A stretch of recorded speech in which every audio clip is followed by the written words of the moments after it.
విజయవాడలో పెర్ని నాని కారుపై దాడి, జన సైనికుల దాడి. ఒకసారి వీడియో చూడండి, మన జన సైనికులు చేసిన దాడి.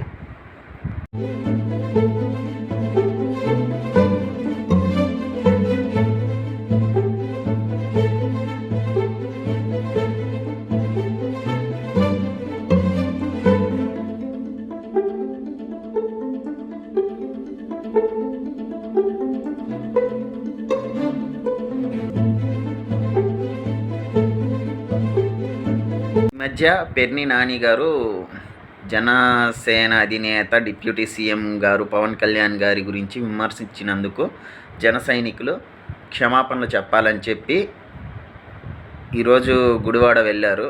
పెర్ని నాని గారు అతని కారు మీద దాడి చేశారనమాట, క్షమాపణలు చెప్పాలని డిప్యూటీ సీఎం పవన్ కళ్యాణ్ గారికి. ఈ నేపథ్యంలో జరిగిన దాడి ఇది. దీని గురించి ఇంకా పూర్తి వివరాలు తెలియాల్సింది. జన సైనికులు చేసిన దానికి పోలీసు వాళ్ళు అదుపు చేస్తున్నా కూడా జన సైనికులు అయితే పవన్ కళ్యాణ్ గారికి, డిప్యూటీ సీఎం గారికి క్షమాపణలు చెప్పాలి.